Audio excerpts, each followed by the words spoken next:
Você já se perguntou o que é que você está aprendendo com essa crise? Ainda não? Porque, na verdade, crise, seja ela qual for, sempre está ensinando alguma coisa para a gente. Sempre nos transforma. Ou eu vou ter que rever minha vida social, meus relacionamentos, ou eu vou ter que olhar para mim e ver o que é que eu preciso modificar em mim. Mas crise sempre tem a ver com transformação. Às vezes a gente chama isso de resiliência, né? Resiliência diz respeito à capacidade de um objeto qualquer sofrer uma pressão, se encolher e depois voltar à posição inicial. Quando se trata de ser humano, de gente, isso vai além do se encolher e voltar ao normal. Resiliência é a capacidade de você aprender com as dificuldades, com os desafios. E é esse exercício que é necessário que a gente faça. Por isso a pergunta: o que esse momento trouxe de modificação na sua vida? Se a gente prestar atenção, são muitas as transformações que uma bobagem faz na vida da gente.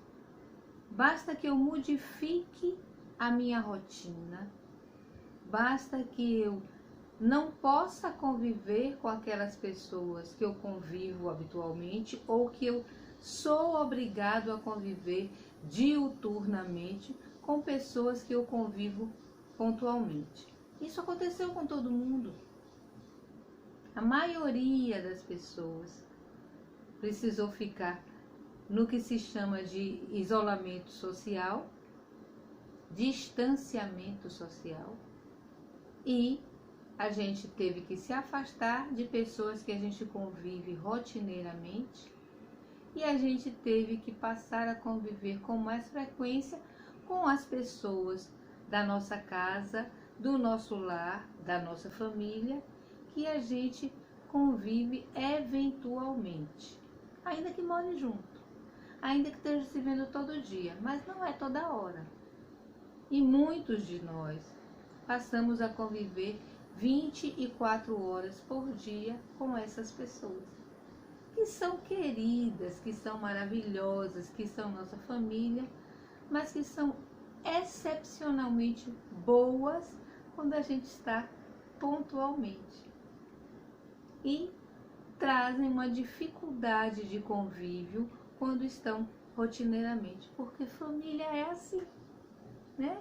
Eu amo minha família naquela hora, mas o tempo todo é difícil, porque a nossa visão romântica de amor não permite.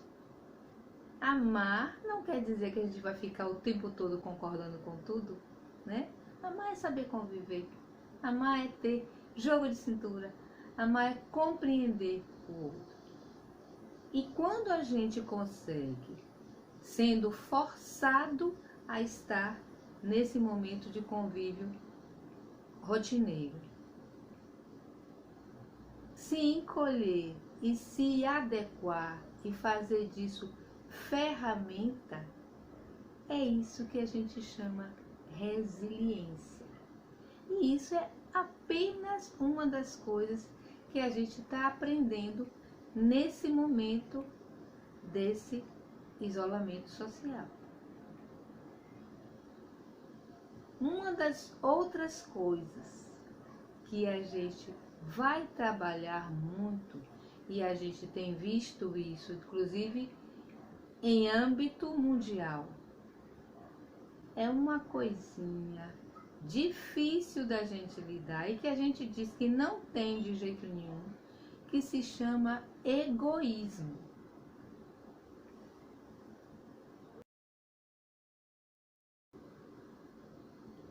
A gente aprende, quando a gente conversa sobre ética, né?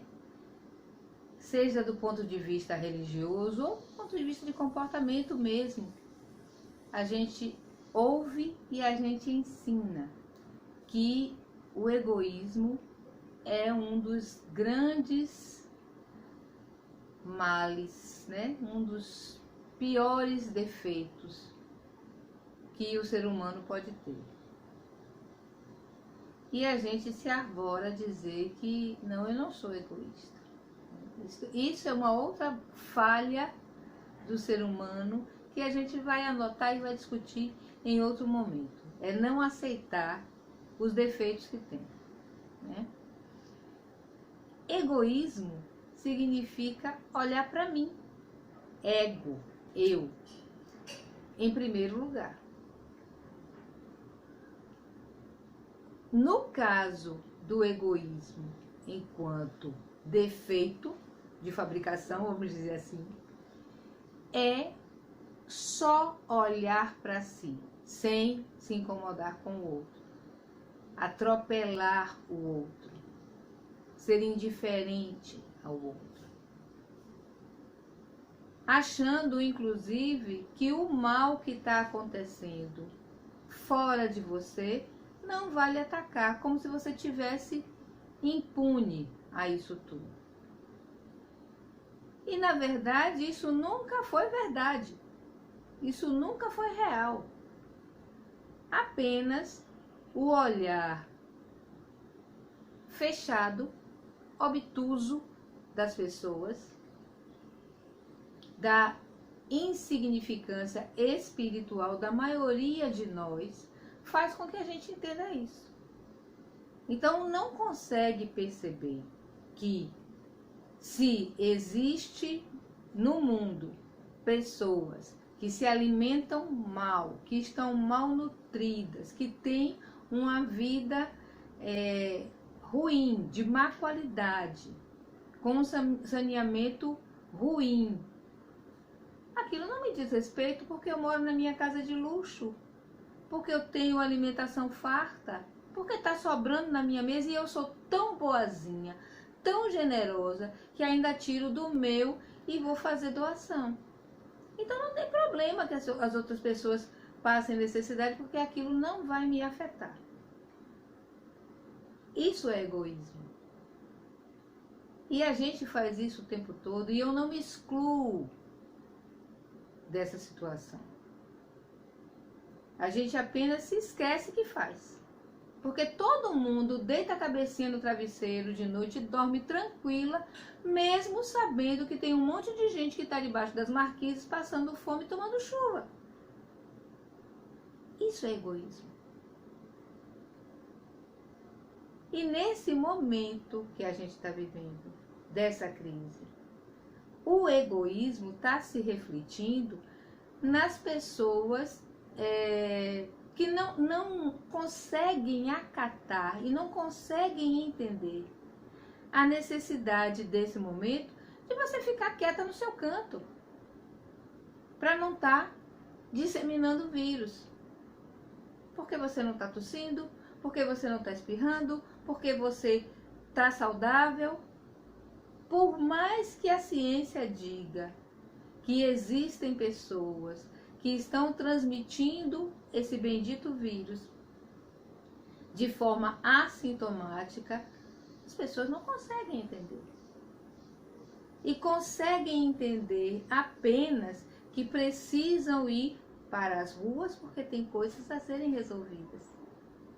E o patrão consegue entender apenas que ele precisa botar a empresa dele para funcionar, porque senão ele vai ter prejuízo financeiro.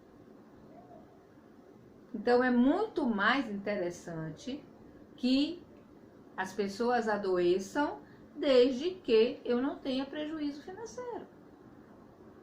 Isso é egoísmo. Então a gente vê egoísmo nas ações mínimas, da indiferença, do pouco me importa, até as reações grandes nesse sentido. O nosso mundo é movido a esses interesses. As nações são feitas em bases desse sentimento. Cada qual olha para o seu. Pouco se me dá se está estourando uma epidemia lá em outro continente, em outro país. O meu está bem, qual é o problema? Mas existe um elo, uma rede de ligação que funciona como a gente tem visto muito. Efeito dominó, pá. Detonou aqui, vem tudo. E a gente vai precisar sair dessa crise transformada nesse sentido. Entendendo que cada um de nós é importante para o outro e o outro também é importante para mim. Não importa de verdade qual é o nível social, intelectual. Nós somos uma rede. Eu preciso me preocupar com todos. E todos também têm que se preocupar com outros tantos todos. Isso vale para as comunidades pequenininhas, os núcleos pequenos de família e vale para o planeta. Enquanto a gente não entender a coisa dessa forma, a gente não vai para lugar nenhum. E é essa transformação que está acontecendo agora. Nós estamos sendo empurrados para modificar isso. Modificar essa relação do ser humano com ele mesmo e do ser humano com o planeta.